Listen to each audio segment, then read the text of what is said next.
Okay, Assalamualaikum warahmatullahi wabarakatuh. Okay, insyaAllah ini kita masuk pada topik baru Form 5 KSSM, iaitu pembezaan. Okay, so topik pembezaan adalah suatu topik yang sangat penting, okay, sebenarnya untuk kita ke peringkat yang lebih tinggi nanti, matriculation ke, degree ke, kalau ada subjek-subjek ataupun kos-kos yang berkait dengan matematik, engineering, actuarial science, financial maths ke, accounting ke, okay, teori pembezaan adalah sangat penting. Tapi pembezaan juga kadang-kadang ditakuti oleh sesetengah pelajar kerana dia sedikit kompleks. Sedikit kompleks maksudnya macam susah. Tak susah sangat sebenarnya, macam je. Okay, alright. So topik pembezaan. Okay, actually cara kita nak buat pembezaan ni, contohnya apabila kita diberi suatu fungsi y sama dengan 2x kuasa 2 tambah 5x. Actually, cara untuk kita buat pembezaan menggunakan formula. Ni nak buka minda awak dulu menggunakan formula yang sudah diringkaskan. Iaitu contohnya, okey, jika y sama dengan ax kuasa n, okey, maka dy per dx. Dy per dx itu maksudnya pembezaan y terhadap x. Senang sahaja, iaitu n letak depan ax, n tolak 1. Maksudnya contohnya macam ni, jika y adalah 2x kuasa 2. Okey, kita ambil n ni je. N dia ni n, ni a berkali. Okey, so n ni kuasa bagi x, betul? Okey, so apa kita buat dengan n? N ni kita letak depan. N ni kita letak depan 2 kali 2. X 2 tolak 1. 2 tolak 1 jadi 1. Maknanya dy per dx akan jadi 4x. Very easy. Very easy sebenarnya pembezaan menggunakan formula. Kalau yang ni macam mana? Kita buat pembezaan dy per dx dia. Yang ini kita letak 2 kat depan, 4x. Lepas tu, okey, yang ini kalau 5x, dia tinggal 5 sahaja. Kenapa jadi macam tu? Sebab tengok 5x kuasa 1, betul? 1 letak depan, 1 kali 5. 5x 1 tolak 1 kosong. X kuasa kosong jadi 1, betul tak? 5 kali 1. Sebab itulah kalau x je, kalau kuasa dia 1, dia tinggal nombor bulat tu saja, 5. So senang saja nampak. 2 tak depan kali 2, 4x. 2 tolak 1, 4x plus 5. Itu basic teknik pembezaan asas, pembezaan terbitan pertama. Okey, alright. Pembezaan terbitan pertama ataupun pembezaan menggunakan formula yang sudah diringkaskan kepada awak, sangat senang. Okey, alright. Tapi kita akan belajar mula-mula dalam topik ni, okey, bukan terus guna pembezaan terbitan pertama, tapi kita kena buat dulu pembezaan kita panggil prinsip pertama. Ni beza dia.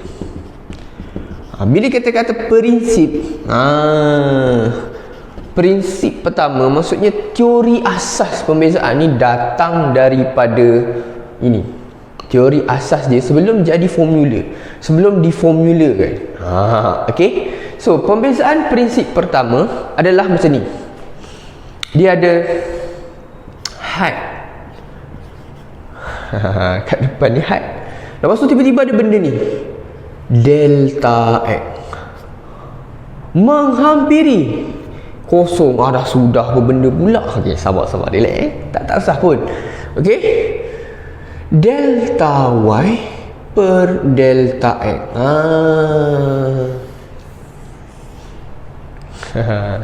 Okey, ini adalah pembezaan prinsip pertama. So kalau yang tadi tu, yang apa nama ni, apa dah buat tadi, y 2x kuasa 2 tambah 5x ni, kita boleh bezakan.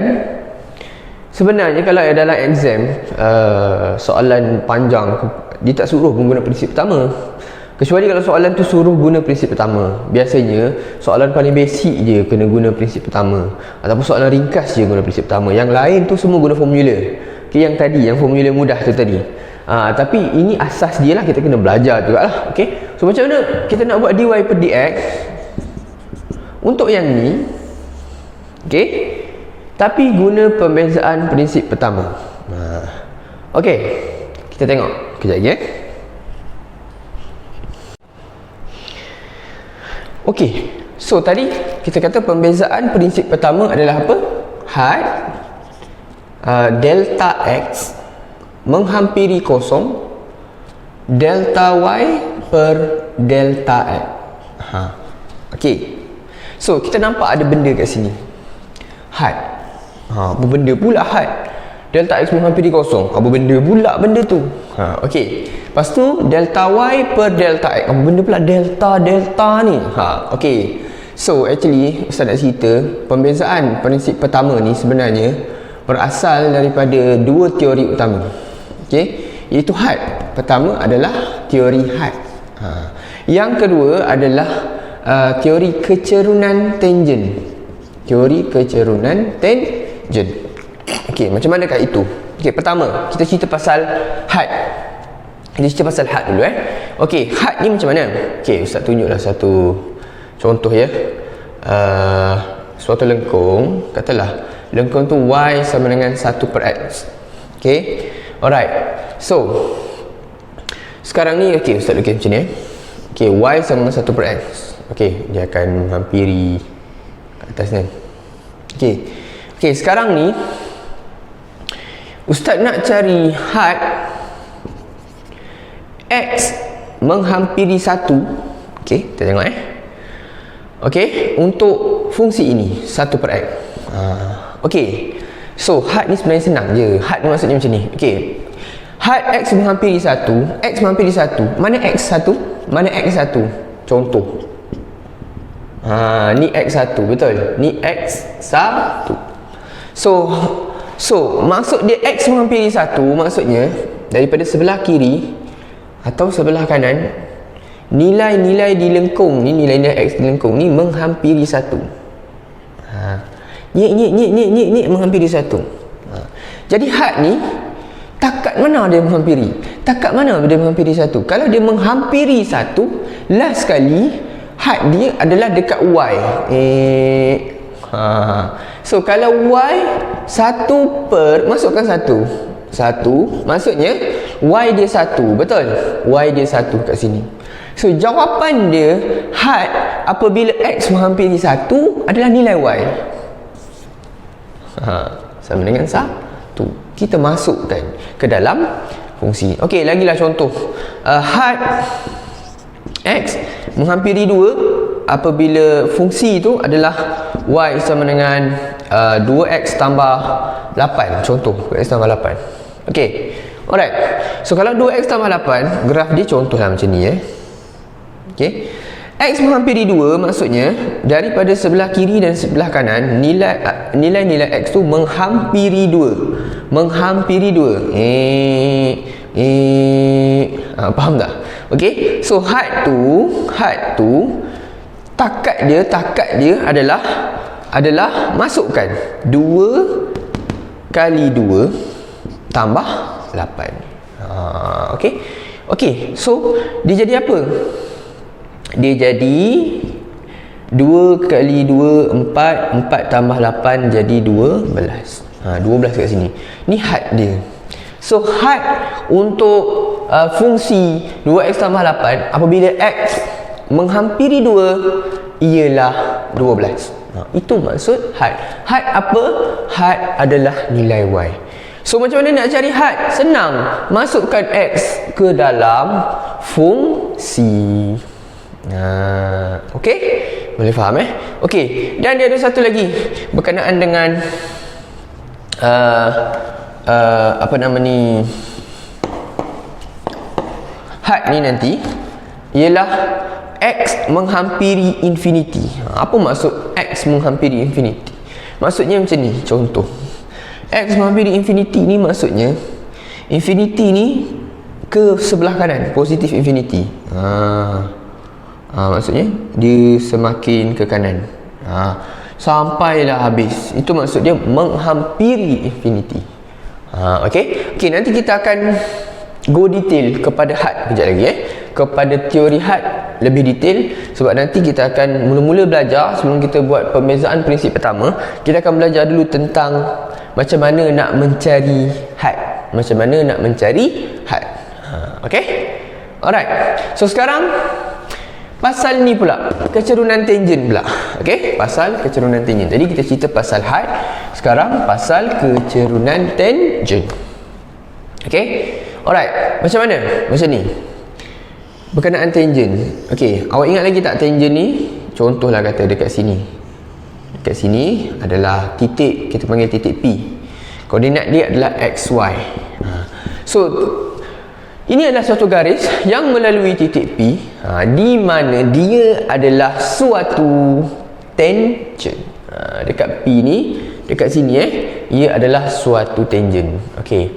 So sekarang ni sebenarnya teori pembezaan adalah berasal daripada teori kecerunan tangent. Macam mana teori kecerunan tangent ni? Okey. Sekarang ni kita tak ada apa-apa titik dekat sini, betul? Okey. Sekarang ni sebenarnya teori kecerunan tangent ni adalah menggunakan konsep approximation.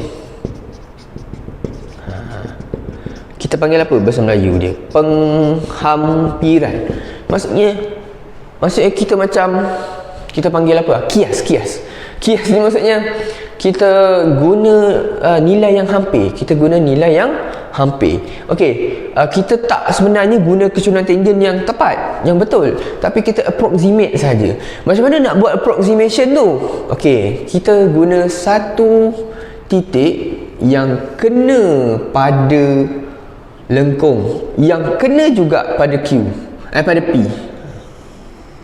Maknanya supaya garis ini menyentuh satu lagi titik yang kena pada lengkung. Sebab kita nakkan dia punya titik. Sebab kecerunan apa formula kecerunan? M Y2 tolak Y1 per X2 tolak X1. Ini adalah teori kecerunan. Okey, sabar belum kecerunan tangent lagi ni. Ni teori kecerunan. Okey, so ni dah sepatutnya kita guna teori kecerunan, betul? Okey, sekarang ni kita nak approximate P ni, tangent P ni, tangent yang melalui P ni, okey, dengan satu garis yang mana garis ini kena dua titik di lengkung, termasuk titik P. So satu lagi titik kat sini kita buat sebagai Q. Okey, boleh faham setakat ni? Okey, sekarang ni kita letak PXY. Okey, sekarang ini katalah dekat sini satu titik lagi Q. Okey, sekarang ni Ustaz nak tunjuk kat awak contoh ni, contoh kita ambil satu contoh lain, A dan B. 2 5 dengan 7 11. Okey, alright, Ustaz nak tanya awak, formula ni maksud dia apa? Y2 tolak Y1, maksudnya perubahan Y kan bahagi dengan X2 tolak X1, perubahan X. Betul. So maknanya kalau kita nak cari kecerunan dia, Y2 tolak Y1 adalah 11 tolak 5, X2 tolak X1 7 tolak 2. Betul tak? Okey, cuba tengok ni. 11 tolak 5 berapa? 11 tolak 5 adalah 6. 7 tolak 2 berapa? 7 tolak 2 adalah 5. Okey, apa ni? Kecerunan garis. Betul, kecerunan garis. 6 per 5, maksudnya perubahan Y dia 6, perubahan X dia 5. Macam mana kita dapat perubahan Y tu? Perubahan Y ni sebenarnya adalah daripada A ke B ni kan, berapa titik ke atas dia naik? Betul tak? Berapa titik ke atas dia naik? 6. Betul tak? Berapa titik nak bergerak ni? Nak bergerak ke arah, okay, Ustaz tunjuk macam ni lah macam ni. Nak bergerak ke arah ni tadi adalah 6. Okey. Nak bergerak ke arah X yang baru ni daripada 2 ke 7, berapa titik? 5. Itulah maksud sebenar kecerunan. Betul tak? Kecerunan ni macam satu kita panggil translasi, betul tak? Maksudnya perubahan daripada A ke B berlaku apabila bergerak 5 titik ke kanan, 6 titik ke atas. Betul? So, perubahan ni changes of X. X ni berubah daripada 2 ke 7. 2 ke 7. Betul? So, changes yang berlaku adalah sebanyak 5 unit. Betul? Changes yang berlaku pula pada Y ialah apa? Ialah daripada 5 ke 11. Berapa changes dia? 6. So, changes tu kita panggil dia sebagai delta. Delta X. Ni delta Y. Faham tak? Okay. So, tengok macam ni So, kita boleh tulis macam ni sebenarnya. Daripada 2 jadi berapa? Jadi 7. Macam mana kita tulis? 2 tambah 5. Apa itu 2? Apa itu 5? Delta X. Betul? Okay. Ustaz nak terang supaya awak betul-betul faham konsep dia. Okay. Ni 7 ni berasal daripada 2 tambah 5. 5 tu delta X. Betul? 11 ni pula adalah 5 tambah 6. 6 adalah delta Y. Betul tak? 11. So, maknanya dekat sini, apa yang berlaku dekat Q ni? Q ni adalah, nilai dia adalah X tambah delta X. Nampak tak? X tu 2 tambah dengan 5 delta X. X tambah delta X. Okay. Dan yang ini pula 6 ni adalah apa? Delta Y, sorry. So Y asal adalah 5. Y nampak? Okay. Tambah dengan delta Y. Sebab dia bertambah, nilai Y itu bertambah dengan nilai asal tambah dengan changes. Nilai asal tambah dengan changes of Y. Y tambah delta Y. Okey. Boleh setakat ni. Okey. So, sekarang ni Okey. Sekarang ni kita nak guna teori kecerunan tangen, tapi tangen tak ada satu titik yang kena dekat lengkung, betul? So kita ambil 2 titik yang kena dekat lengkung ni, okey. Dengan menggunakan approximation, kita guna dulu kecerunan apa? Kecerunan ni kita panggil apa ni? Kita panggil perentas. Chord. Ni adalah perentas. Okey. So kecerunan perentas ni adalah macam mana? Kecerunan perentas adalah Y2 tolak Y1, iaitu Y tambah delta Y tolak Y. Betul? Per dengan X tambah delta X tolak X. Y tolak Y jadi kosong. Delta Y. Per dengan ni X X tolak X habis. Tinggal delta X. So, apa benda ni? Ni adalah kecerunan perentas PQ. Okey. So, sekarang ni kita nak buat penghampiran. Maksudnya kita nak cari kecerunan tangen, tapi kita guna kecerunan PQ. Okey. Macam mana? Konsepnya macam ni. Konsepnya dia guna adalah, dia anggap P ni dia semakin lama semakin menghampiri PQ. Ustaz tulis macam ni. Ni P, ni PQ. Okey, macam ni. Nampak Okey. P menghampiri sini, gerak sini, gerak sini, gerak sini, gerak sini. Lama-lama ada tak perubahan pada X? Daripada sini makin kecil, pada sini makin kecil, daripada sini makin kecil. Akhir sekali dekat sini. Akhir sekali akan jadi dia terbalik. Daripada sini ke sini, ke sini, ke sini, lama-lama dia bercantum dengan P. Betul tak? Ada lagi tak perubahan pada X? Perubahan pada X ketika ini adalah delta X maksudnya kosong. Okey. So apabila delta X menghampiri kosong, apakah had dia? So itulah asal usulnya, had delta X menghampiri kosong. Kita masukkan formula kecenderungan perentas ni, delta Y per delta X ke dalam fungsi. Okey, ni asal usul pembezaan. Menggunakan teori had dan kecerunan tangent. Okey. Alright. So kita boleh ingat macam ni. Had adalah delta X menghampiri kosong. Sebab delta X menghampiri kosong. Okey. Delta Y per dx. Fungsi dia adalah delta Y per dx. Delta Y per dx ni sebenarnya adalah kecerunan perentas. Kecerunan PQ. Kita approximate dia. Kalau dia menghampiri delta kosong tu, maknanya kita boleh tahulah kecerunan dia. Sebab kita menggunakan teori had. Okey. Alright. So ini adalah asal usul untuk teori had. Okey. Tapi kalau benda ni awak tak faham, awak just ingat formula ni, okey tak? Tak apalah, tak ada masalah. Asalkan awak boleh buat. Sebab ni adalah asal usul kepada teori pembezaan. Alright. Kejap lagi kita masuk kepada had dulu. Okey. Apa itu had? Macam mana kita nak cari had? Okey. Macam tadi had menghampiri nombor, lepas tu menghampiri n nombor, ataupun had menghampiri infinity. Okey. Alright. Sebelum kita pergi kepada pembezaan prinsip pertama.